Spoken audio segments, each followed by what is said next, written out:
Une triste nuit de juillet 1918, l'Empire russe perdait sa dernière famille impériale. Sous la cruauté des bolcheviks, s'éteignaient le tsar et sa famille. Lui et sa femme, Alix de Hesse-Darmstadt, avaient donné naissance à 5 enfants, dont 4 filles. 4 magnifiques fleurs, aux personnalités différentes mais pourtant intimement liées. Des sœurs fortes d'une grande complicité comme d'une immense simplicité. Et pourtant, elles n'avaient pas pris le meilleur des départs. En 1895, commençait donc l'une des plus magnifiques et intrigantes sagas de l'histoire russe, avant d'être aussi, hélas, l'une des plus tragiques et l'une des plus brèves. Une saga immortalisée par 4 prénoms: Olga, Tatiana, Maria et Anastasia. Des filles que le monde connaîtrait plus affectueusement sous l'acronyme de OTMA. Tout commence par une sombre nuit de novembre 1895.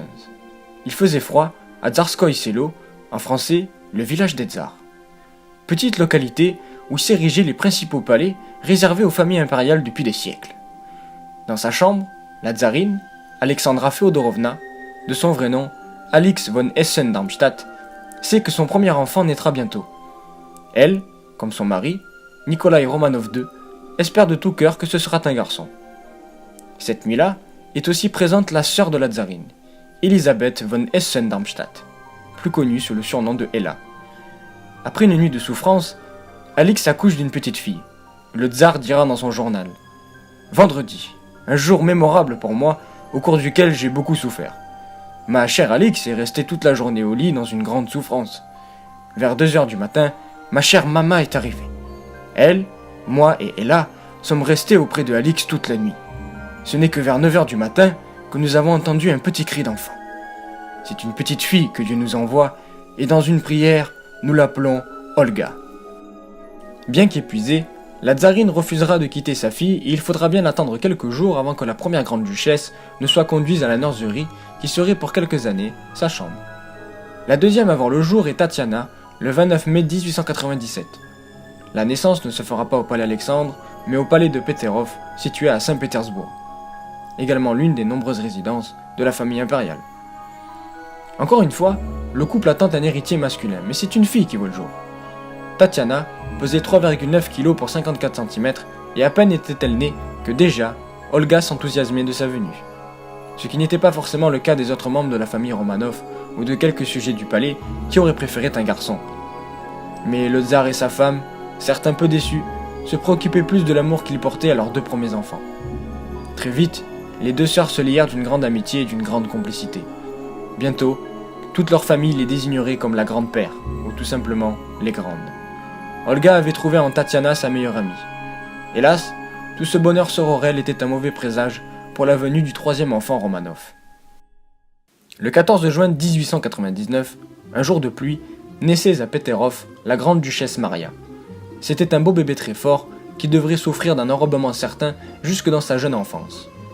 Et là, très pieuse, ne manqua pas de la surnommer affectueusement Ange, en référence aux anges de Botticelli. Mais Maria se voyait comme une enfant non désirée, car bon nombre de sujets lui avaient dit « Une fille c'est bien, mais il aurait été bien mieux vu que tu sois un garçon. » De plus, Olga et Tatiana étaient relativement méchantes avec leur nouvelle sœur, si bien qu'elle la surnommait demi-sœur parce qu'elle était très sage et moins turbulente que la grand-père. Un jour, la nourrice de Maria, Miss Seeger, voit la 3e fille Romanova arriver à elle, déçue parce que Olga et Tatiana venaient de construire une maison avec des chaises et des draps dans l'un des salons du palais. Maria n'y avait été acceptée que comme domestique, l'empêchant donc d'entrer dans la maisonnette de ses sœurs. Miss Seeger tenta de lui en construire une, mais Maria regardait toujours du coin de l'œil ses sœurs dont la maison de fortune lui plaisait bien plus. Lorsque, sans prévenir, Maria s'élança à l'autre bout de la pièce et donna à chacune de ses sœurs une bonne gifle pour ensuite s'exclamer « Moi aussi je suis grande duchesse, et moi aussi je veux jouer dans la maison. Je veux être la gentille tante qui fait des cadeaux à tout le monde, et je serai la gentille tante. » Olga dira « Nous avons été bien trop cruels avec notre sœur, nous le regrettons. Il était tout à fait normal que sa gentillesse ait un jour raison de nous. » Si tout s'arrangea depuis ce jour, c'est la venue du 4e enfant qui devait tout régler définitivement. Le 5 juin 1901, toujours à Peterov, naissait la grande duchesse que le monde entier connaît, Anastasia. Maria trouva en elle sa meilleure amie et inversement. Toutes les deux formaient la petite paire. Elles étaient les petites, comme le disait si bien Lazarine. Cependant, Anastasia était de loin l'enfant terrible de la famille Romanov, et celle-ci n'hésitait pas à profiter de la grande gentillesse de Maria. L'héritier masculin arriva au sein de la famille impériale le 30 juillet 1904, le tsarevitch Alexis Nikolaïevitch Romanov. Le rayon de soleil du couple, mais également leur plus grand désespoir, car l'unique fils du tsar était hémophile et les médecins disaient de lui qu'il ne devait pas survivre au-delà de 20 ans.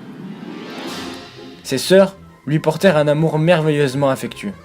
Anastasia était de loin la sœur avec qui il avait le plus de complicité.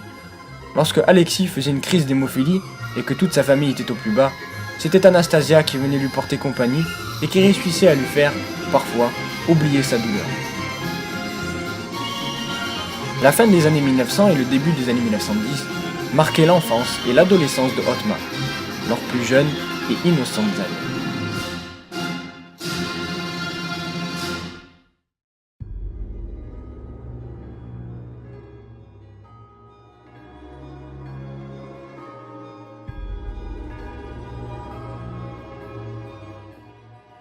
Ottma, une lettre pour chacune de ces grandes duchesses. Mais qui étaient-elles donc, ces fameuses princesses de Russie? Ce qui était certain, c'est que l'on pouvait oublier tout cliché, car l'une comme l'autre n'a pas fini de vous surprendre. Aussi bien pour l'une que pour l'autre, il valait mieux éviter de l'interpeller par son prestigieux titre impérial. Son Altesse impériale était un vocabulaire à prohiber lorsque l'on s'adressait à l'une de ces 4 princesses. Simple et humble, elle préférait de loin être interpellée par leur nom, Olga, Tatiana, Maria ou Anastasia Nikolaïevna. Pour les intimes et plus particulièrement entre elles, ce qui était d'ailleurs normal, il y avait toute une farandole de surnoms dont les plus connus étaient Olishka pour l'aînée, Tanushka pour la seconde, Mashka pour la troisième et Nastia pour la dernière. Toutes les 4 avaient été élevées de par les strictes et surprenantes traditions royales britanniques. Cela impliquait une nourriture simple, parfois stricte, des bains froids le matin puis passé 15 ans des bains chauds le soir. Savoir cuisiner de son propre chef était recommandé et chacune devait s'occuper de son linge. C'est en partie pourquoi chacune des 4 Romanova savait très bien coudre et il n'était pas rare qu'elles réarrangent certains de leurs vêtements usés. Pour dormir, pas de lits à baldaquin comme le voudrait l'imaginaire royal, mais des lits de camp. Des lits que Ottma transportait avec elle du palais Alexandre à Peterov en passant par le palais de Livadia. Olga était donc l'aînée. Connue pour sa forte indépendance, la première Romanova jouissait d'un fort caractère. En grandissant, Olga allait se faire connaître pour son répondant, aussi bien intellectuel que caractériel. Lorsqu'elle se disputait avec sa mère, Olishka avait la fâcheuse habitude de répondre et lui criait même parfois dessus, concluant toujours de son célèbre « Je fais ce que je veux ». D'un point de vue scolaire, Pierre Gilliard, précepteur de la famille Romanov, dira d'elle. Ses manières étaient parfois dures, mais elle était très bien éduquée et très mature d'un point de vue intellectuel. J'ai eu quelques problèmes avec elle lors de nos débuts, mais nos petites escarmouches furent suivies d'une relation franche et cordiale. Elle avait les capacités d'apprendre vite et une façon originale de remanier les choses à sa façon. Lors d'une de mes premières leçons de grammaire, dont le sujet était la formation des verbes et des auxiliaires, elle m'interrompit soudainement pour me dire avec humour « Je vois, monsieur, j'ai bien compris. Les auxiliaires sont les domestiques des verbes. Il n'y a que ce pauvre verbe avoir qui doit se servir lui-même. » Fidèle à l'image romancée mais pourtant typique de la femme russe solitaire, Olga aimait beaucoup s'isoler, notamment pour écrire des poésies, philosopher et très souvent lire. Car sa plus grande passion était sans conteste la lecture. Elle allait même jusqu'à demander à sa mère de lire tel ou tel livre d'abord, pour qu'elle puisse savoir s'il valait la peine d'être lu. La littérature, comme la lecture, a toujours été un point essentiel dans la vie de Olga. Son prénom, comme celui de Tatiana, était d'ailleurs tiré du célèbre roman de Alexandre Pouchkine, Yevgeny Onegin, en français Eugène Onegin, qui mettait notamment en scène 2 sœurs, nommées Olga et Tatiana Larina. Malgré ses airs et ses manières de princesse noble et gâtée, Olga cachait une immense sensibilité et une affection unique pour les gens qu'elle côtoyait. Si bien que toute personne l'ayant au moins une fois rencontrée en restait souvent marquée à vie. Malgré la grande sécurité qui régnait autour des palais, Olga s'efforça de rencontrer des gens en dehors de la cour et de développer de sincères amitiés. Elle gardait cette vie particulière, cachée et privée, bien hors d'atteinte des rumeurs. Généreuse, Olga cherchait toujours à aider les autres, pas pour être vue, car ses actions de charité restaient toujours privées, mais bien parce qu'elle avait un grand cœur. De ce fait, elle n'hésitait jamais à donner de sa fortune personnelle aux pauvres dans le besoin. Olga n'a pas hésité à s'engager comme infirmière pendant la Grande Guerre. En soignant les blessés avec sa sœur Tatiana, l'aînée Romanova développa ses premières grandes crises caractérielles. C'est à la vue de tous ces blessés qu'il lui arrivait de souvent craquer nerveusement. Sa sœur, Maria, en fera part dans une lettre lorsqu'en 1915, Olga fait toute une scène à sa sœur vis-à-vis d'un parapluie. Olishka ne souriait guère souvent sur les photos officielles. Et pourtant, selon les dires, il était très facile de lui décrocher un sourire, voire un rire. Tatiana était une toute autre personnalité. Bien plus réservée que sa sœur aînée, Tanushka était le parfait accord vis-à-vis de Olga. Si Olishka était l'élève studieuse et intellectuelle, Tatiana se dédiait avec vigueur à la vie familiale. Olga n'hésitait pas à répondre lorsqu'on lui refusait ou interdisait quelque chose. Tanushka, plus rusée, ne parlementait jamais, préférant obtenir ce qu'elle voulait par des actions plus réfléchies. Quand elle n'y parvenait pas, elle savait faire preuve d'une grande persuasion. Tatiana, c'était la sœur sérieuse qui n'hésitait pas à reprendre Olga, Maria ou Anastasia lorsqu'elle ne faisait pas quelque chose de correct. Tatiana était passionnée de mode et lisait souvent des articles sur le sujet. C'est elle qui possédait la garde-robe la plus développée et la plus diversifiée et la première à prendre l'initiative de choisir ses propres vêtements. Physiquement, Tatiana avait toujours fait plus que son âge. Si Olga incarnait la beauté slave, Tanushka était dotée d'une forte beauté germanique. Beaucoup disaient d'elle qu'elle était la plus belle des 4 grandes duchesses. Pourtant, moralement, elle restait à 17 ans encore très naïve. C'était le cocon maternel formé par sa mère qui voulait cela. Dans son adolescence, Tatiana avait encore des manières et une façon de jouer relativement enfantine. Mais après tout, qui garde son âme d'enfant ne vieillit jamais. Son tact et sa faculté à mettre à l'aise les personnes qui l'entouraient et trouver sa stature de grande princesse troublante faisaient d'elle une personne avec qui il était simple et facile de converser. Comme Olga, rencontrer Tatiana, c'était ne plus jamais l'oublier. Très religieuse, peut-être plus que ses sœurs, Tanushka développa un lien très profond avec sa mère. On disait d'elle au bas mot qu'elle était la fille préférée de la tsarine. En réalité, jamais le couple impérial ne faisait de préférence, s'efforçant d'aimer leurs enfants d'un même amour. En grandissant, notamment par le biais de l'aide aux blessés pendant la guerre, Tatiana prit des initiatives en se montrant en public. Le sens de l'austérité que lui avait transmis sa mère à elle et ses sœurs ne fut jamais ignoré et Tanushka fut organisatrice de nombreuses œuvres de charité à l'identique de sa sœur Olga. C'est d'ailleurs au cours d'un de ces événements, lorsque la baronne Buxhoeven l'appela « Votre Altesse impériale », que Tatiana lui donna un coup de pied pour rétorquer « Êtes-vous folle de m'appeler ainsi ?» Ses tendances à vouloir tout contrôler, un peu comme Olga d'ailleurs, et la discipline familiale qu'elle incarnait, lui conféraient un tempérament de petite chef, chose qui laissèrent ses sœurs la surnommer la gouvernante.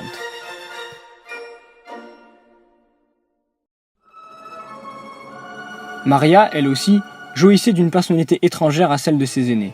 De nature plus douce et plus calme, elle était l'enfant sage et dans ce sens la fille modèle de la famille. Il était rare que la petite Mashka fasse la moindre bêtise, comme il était fréquent que ses sœurs et parfois même son frère abusent de sa gentillesse. C'est d'ailleurs le tsarevitch qui la surnomma pour la première fois, non pas sans un soupçon de mesquinerie, le bon gros toutou. Car Maria était aussi fidèle, naïve et attentionnée qu'un brave compagnon canin. Son tempérament de rêveuse n'arrangeait rien au fait qu'elle soit durant son enfance fréquemment submergée de taquinerie et de mesquinerie parce qu'elle était maladroite et dodue. Anastasia décrira l'une des mésaventures de la 3e Romanova dans une lettre, disant « Olga frappe Maria, et Maria crie et pleure comme une grosse idiote. Un dragon frappant une grosse idiote. » Mashka, la rêveuse, adorait le palais Alexandre, parce que se tenait en ces lieux son endroit favori, la maison des enfants. Un petit îlot au beau milieu d'un lac où depuis des siècles, les enfants impériaux venaient jouer et parfois y enterrer leurs animaux de compagnie.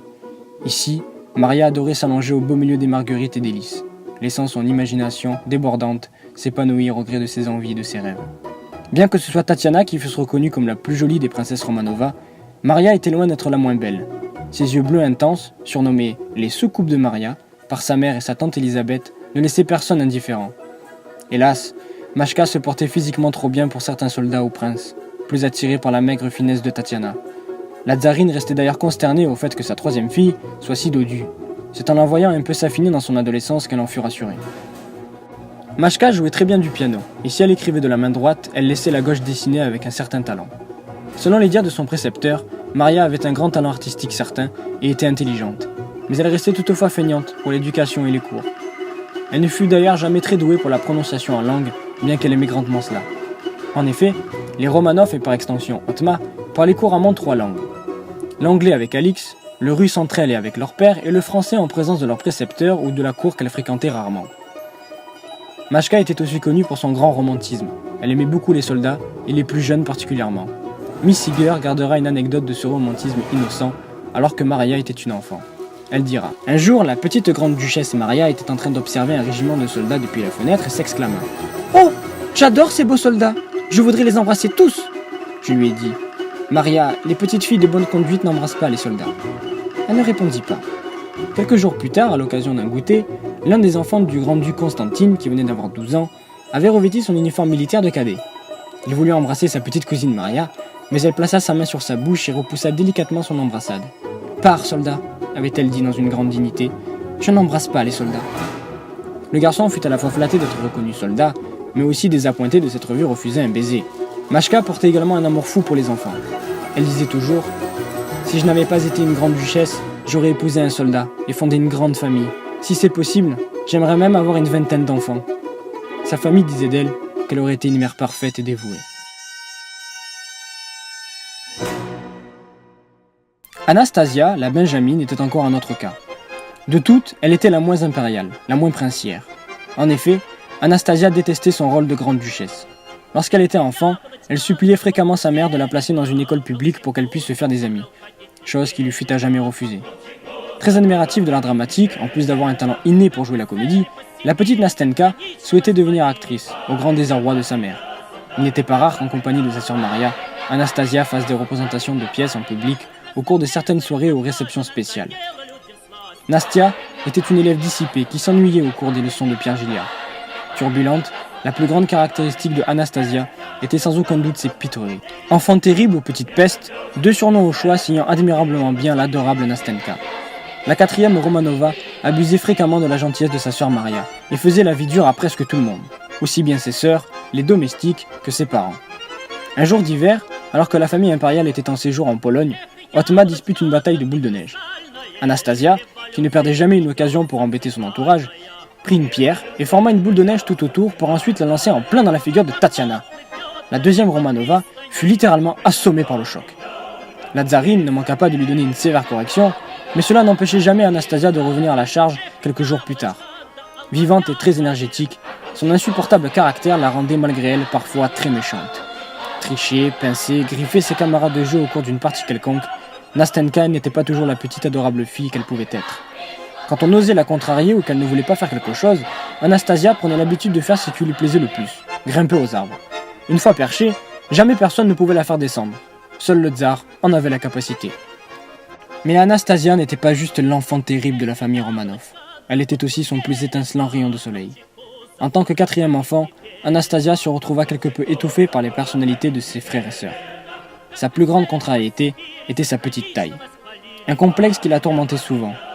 Son sarcasme, qu'elle développa face à cela, fit d'elle le parfait clown de la famille Romanov. Toujours le mot pour rire, parfois ironique et blessant la sensibilité de sa cible, elle ne manquait jamais de faire rire ses proches d'une façon ou d'une autre. Ses grimaces, parfois si prononcées qu'on pouvait se méprendre à la reconnaître, enjolivaient son apparemment fantasque. Nastenka était avant tout et malgré certaines anecdotes très proche de sa sœur Maria, sa meilleure amie, sa grande confidente et sa plus fidèle complice. Une des choses favorites de la petite paire, c'était de s'enfermer dans leur chambre située juste au-dessus du salon de réception de leur mère. Elles écoutaient attentivement jusqu'à ce qu'un invité entre pour ensuite danser bruyamment sur les disques de leur gramophone en poussant le volume à son maximum. Pendant la guerre, elle et Maria étaient trop jeunes pour devenir infirmières comme leurs sœurs Olga et Tatiana. Alors décidèrent-elles de rendre visite aux blessés pour leur tenir compagnie en jouant aux dames, en leur lisant leurs lettres ou en discutant tout simplement avec eux. Chacune des grandes duchesses avait un animal de compagnie. Olga un chat, nommé Vaska. Tatiana un bulldog français, baptisé Ortino, grand favori de la famille. Maria, toujours fidèle à elle-même, s'était prise d'affection pour une souris qui vivait dans les murs de sa chambre au palais Alexandre. On ignore d'ailleurs si Vaska a réussi ou non à l'attraper.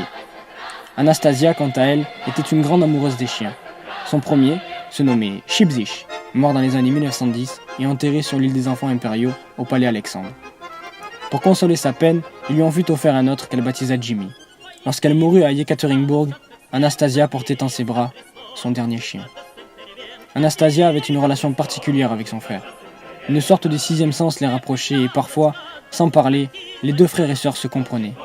Quand Alexis souffrait de sa maladie, Anastasia avait beaucoup de peine et lorsqu'elle venait le consoler et le rassurer, lui disait toujours « J'aimerais pouvoir être malade à ta place, et ainsi tu ne souffrirais plus. » Une nuit, alors que le tsarevitch souffrait le martyre, elle lui confia une phrase qui devait rester comme une de ses plus célèbres citations.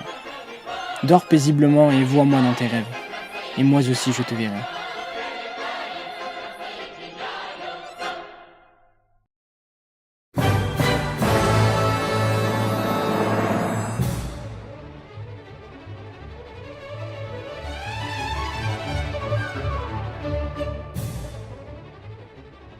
La vie de Otma fut brève malgré sa grandeur.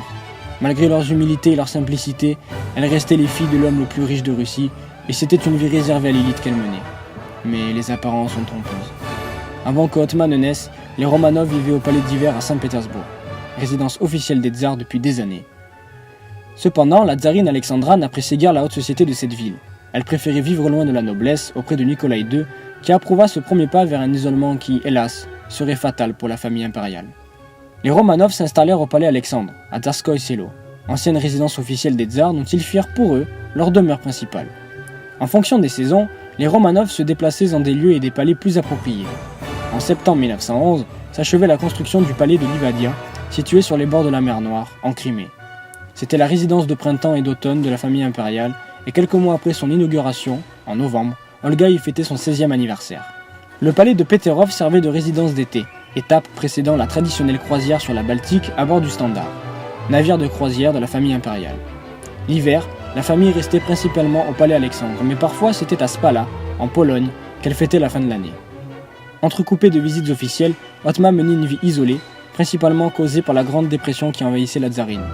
Son fils étant hémophile et Alix étant de nature très protectrice, elle limitait à ses enfants tout contact avec l'extérieur. C'était pourquoi, même en étant de jeunes adultes, Othma parlait encore parfois comme des enfants et avait de temps en temps des manières relativement enfantines. La sœur de Nicolas II, Olga Alexandrovna, habitait un grand manoir de 200 pièces à Saint-Pétersbourg.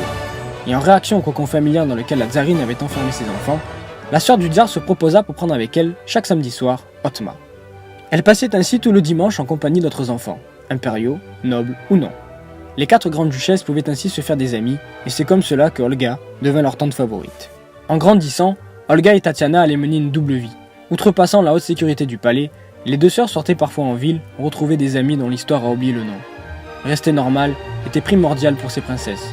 Bien sûr, être grande duchesse procurait des avantages. Par exemple, Olga, Tatiana, Maria comme Anastasia possédaient des poupées issues du monde entier, dont une créée spécialement à leur effigie. Elles pouvaient jouer à la dinette avec leur propre personne. Adeptes de la couture et de la broderie, elles confectionnaient souvent des vêtements pour leurs poupées. L'un de leurs jouets préférés restait le théâtre de papier nommé Vie pour Tsar, basé sur l'opéra de Glinka, l'un des préférés de la famille Romanov. Pour apprendre tout en s'amusant l'histoire de leur dynastie, Othma avait à disposition un loto. Pour la géographie russe, un jeu de loi leur permettait d'apprendre les caractéristiques de leur pays. En grandissant, les grandes duchesses durent prendre plus de temps à consacrer à leur éducation. Les cours de Pierre Gilliard, leur précepteur, pouvaient parfois durer des journées entières. Malgré tout, quand elles avaient du temps libre, elles jouaient du piano, Tatiana et Maria étant les plus douées. Othma peignait et dessinait souvent et exposait leurs créations dans différents salons du palais Alexandre. Appréciant tout le théâtre, particulièrement Anastasia, qui avait un talent d'actrice certain, Othma apprenait et jouait régulièrement des pièces devant la cour et leur famille au cours de leur séjour saisonnier. Le tennis était un sport très pratiqué par Othma, principalement Olga et Tatiana qui, en plus d'adorer cela, étaient très douées. Sur le Standard, Othma aimait y faire du patin en roulette et jouer avec les différents officiers d'équipage. Pour les 4 filles Romanova, il y avait toujours quelque chose d'amusant à pratiquer. C'est à bord du Standard que commença la grande romance d'Olga, presque digne d'un roman d'amour russe. En 1911, Olishka se prend d'amour et d'affection pour le tout nouveau et jeune officier du Standard, Pavel Voronov. Ses lettres personnelles parlent d'elles-mêmes. Elle eut écrit en ces temps. Lundi 10 juin, nous n'avons rien fait de spécial en ce jour. J'ai fait le tour du pont avec lui, me suis assis dans sa cabine et nous avons parlé. Puis nous nous sommes amusés et avons dansé avec nos amis sur le pont. Pendant le dîner, fut joué de la balalaïka. Le soir, j'ai aidé Pavel dans sa vigie. Samedi 29 juin. Vers 14h, nous avons quitté le bateau pendant un quart d'heure et nous avons joué au tennis pendant 7 sets. Je n'en ai gagné aucun. Lui et Radionov ont été très forts, mais j'ai été très nul. En remontant, mon cher Pavel a été de vigie. Je l'ai observé depuis bâbord. Une merveilleuse soirée. Jeudi 12 décembre. Je crois que j'aime terriblement Pavel. Ce fut très dur de le quitter. J'étais si énervé à l'idée de m'en séparer que je n'ai parlé à personne d'autre autour de moi. Olga, dans ses lettres, développa un code pour cacher son amour qu'elle savait prohiber, car Pavel n'était pas du même rang que elle. Elle prit donc l'habitude de le nommer S, probablement une référence au mot Sunshine, qui devait être son intime surnom en présence de l'aînée Romanova. Olga avait toujours de l'espoir, parce que Pavel était devenu très proche de la famille impériale et le tsar lui portait beaucoup d'affection. Il était un familier des Romanov. À l'occasion des 18 ans de Olga, en 1913, les courtisans remarquèrent que la grande duchesse préférait plus la compagnie de la modeste société de Pavel que celle de la société impériale. Inquiète, la tsarine prit des mesures. On fit comprendre à Voronov qu'il ne pouvait pas épouser celle qu'il aimait, et on le pria de se marier très vite. On lui trouva même une fiancée, Olga Klein-Michel, cruellement porteuse du prénom de la grande-duchesse. Olga Nikolaïevna fut dévastée lorsqu'elle lui vend cette nouvelle, mais son amour était sincère. Aussi souhaita-t-elle à Pavel qu'il soit malgré tout heureux. Tatiana tomba amoureuse d'un officier de cavalerie pendant la Grande Guerre. Infirmière dans les sous-sols du palais Alexandre, il lui fut un jour amené un soldat blessé nommé Dmitri Malama. Très rapidement, ils tombèrent amoureux. Parce que Dmitri avait fait preuve de bravoure au combat, il fut intégré à la garde du palais et lui et Tatiana purent ainsi continuer leur relation. Très apprécié par la famille, Dmitri était souvent convié à la table impériale et c'est lui qui offrit à Tanushka son petit bulldog français nommé Ortino. La tsarine se demandait si elle pouvait accorder à sa fille l'autorisation de se marier, car la guerre impliquait un jeu d'alliance qui ne pouvait se faire qu'au travers des mariages arrangés. Ils n'eurent jamais l'occasion et la réponse à un éventuel mariage, car la révolution emporta leur vie. Tatiana fut tuée à Yekaterinbourg et Dmitri perdit la vie un an plus tard, en Ukraine, à la tête d'une unité tsariste en combattant les bolcheviks. Maria, de son côté, eut plus un flirt qu'un réel amour. Elle s'enticha d'un officier d'infanterie nommé Nikolai Demenkov, qu'elle rencontra lorsqu'elle rendit visite à son père dans son quartier général. Âgé de 15 ans à cette époque, Demenkov en avait lui 29. Pourtant, cela n'empêchait pas Maria de lui écrire et de s'imaginer romance avec lui. Avec humour, elle prit l'habitude lorsqu'elle envoyait des lettres à son père de les signer Madame Demenkov. Ils se perdirent de vue pendant la guerre, mais cela n'empêcha pas Maria de toujours avoir une pensée pour lui. La vie et les amours de Otma furent broyés dans la tourmente de la Révolution. Peut-être les Romanov auraient-ils pu survivre et s'exiler en Angleterre, mais leur destin en décida autrement. Les légendes d'une famille maudite semblaient bel et bien vraies lorsque l'on sut ce qui amena à cette terrible tragédie.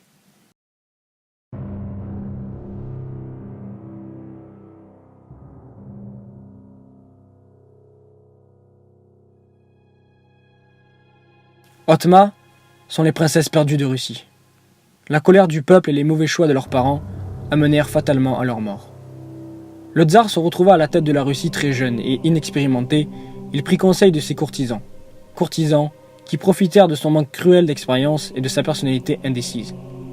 En effet, jamais le tsar ne parvenait à prendre des décisions de son propre chef.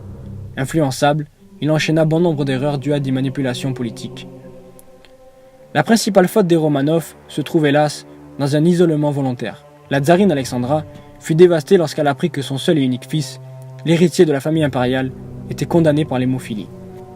Gène fatale qui pourrait avoir été hérité de sa grand-mère, la reine Victoria d'Angleterre. C'est dès lors qu'elle cacha cette maladie aux yeux du peuple. Seuls les plus intimes proches en avaient connaissance. Désespérée et extrêmement pieuse, Alix de Hesse eut un jour vent de par la cour des dons d'un homme mystérieux, mystique. On le prétendait Starets, et plus grand moine guérisseur de la Sainte Russie. Cet homme, c'était Grigori Raspoutine.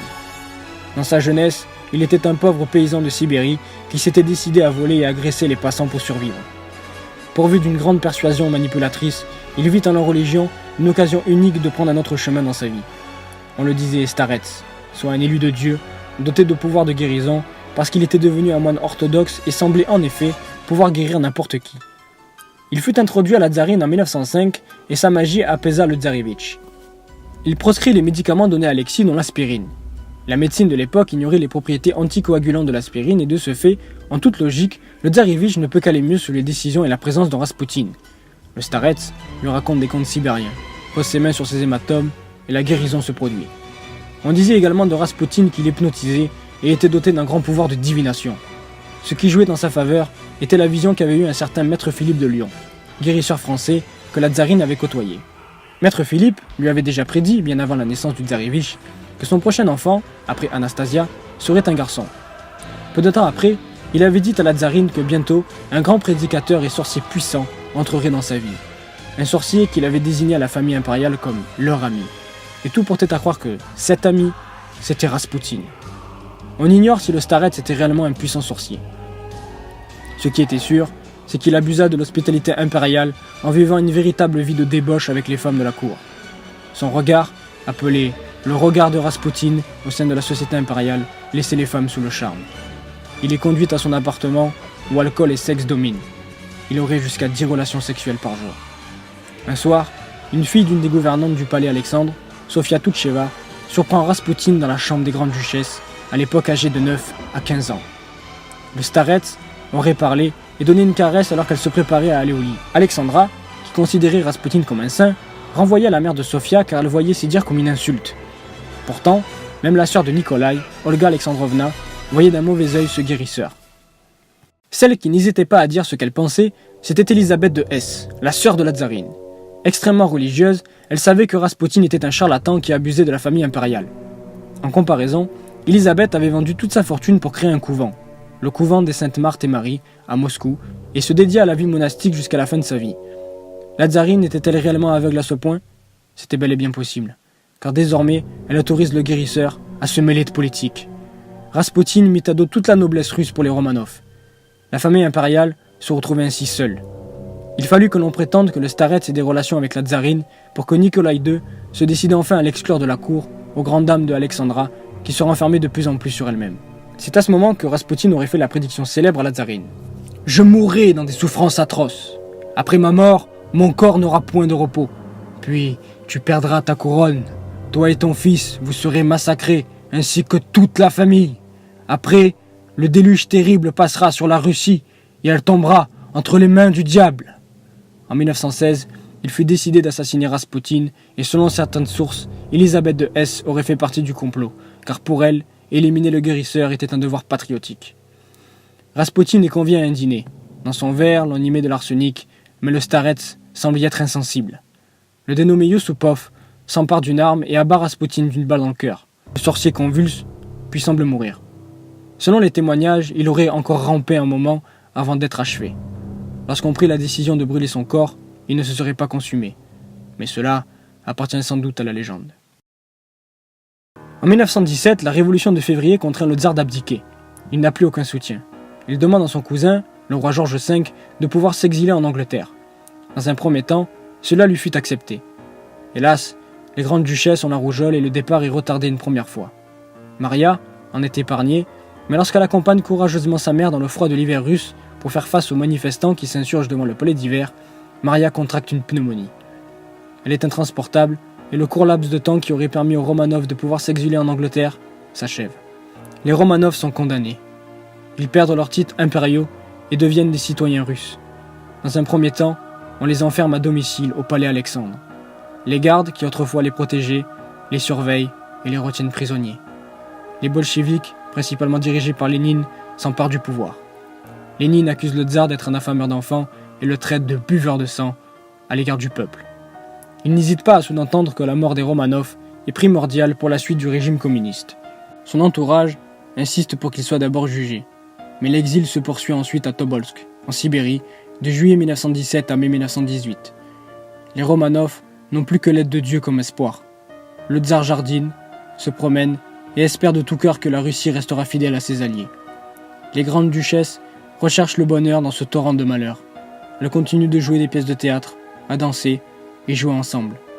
Maria sympathise avec les gardes qui l'apprécient. Elle leur dira « Je serais ravie de vivre à Tobolsk si je n'étais pas si étroitement gardée. » En mai 1918, on transfère la famille Romanov à Yekaterinbourg, dans la maison Ipatiev, nommée maison à destination spéciale, sous une garde encore plus cruelle. Les sentinelles volent les bijoux des princesses, sont parfois violents avec elles. Dans la maison Ipatiev, où ils sont cloîtrés, les volets sont cadenassés.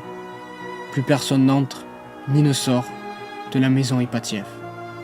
En juillet, Yakov Yurovsky prend la tête de la garde et dans la journée du 16 juillet, il reçoit l'ordre d'exécuter la famille impériale et leurs derniers domestiques, restés fidèles. Dans la nuit, on ordonne aux Romanov de se préparer et de se réunir dans les sous-sols où l'on prétexte une photo de famille pour témoigner au peuple que le tsar et sa famille est en bonne santé. Face à eux, une double porte. Yurovsky place bien distinctement chacune des grandes duchesses en évidence et prétend chercher l'appareil photo. Un instant plus tard, les bourreaux leur font face. Yurovsky leur lit à voix haute. « Nikolai Alexandrovitch, du fait que vos hommes continuent la lutte contre la Russie soviétique, le soviet régional de l'Oural a décrété de vous faire fusiller. Votre vie est terminée. »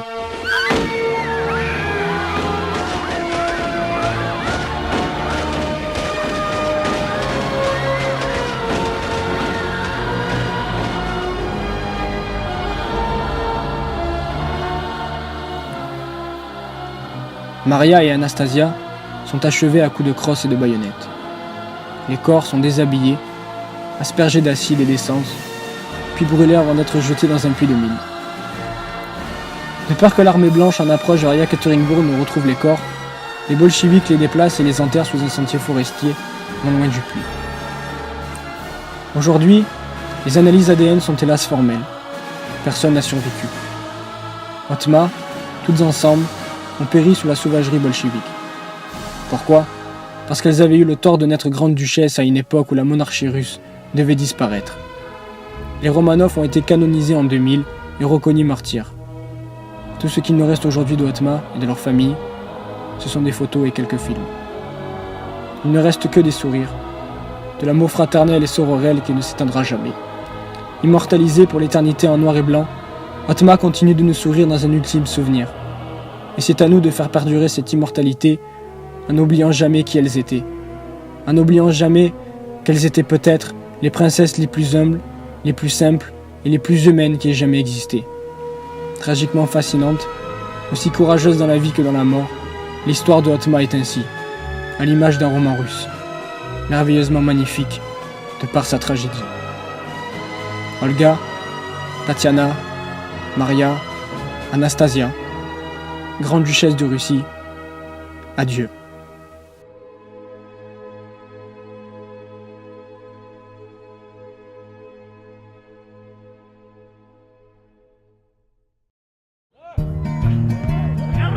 Еще не сорваны погоны и не расстреляны полки.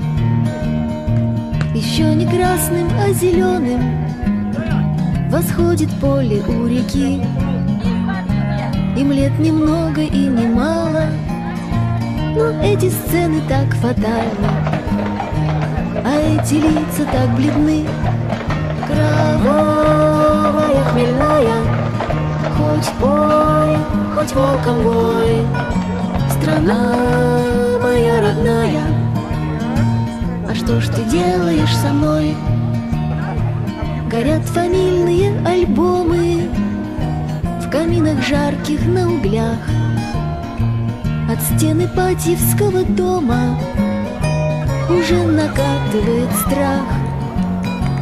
Уже сошел с небес Мессия, и помыслы его чисты. Свой вечный крест несет Россия, считая свежие кресты.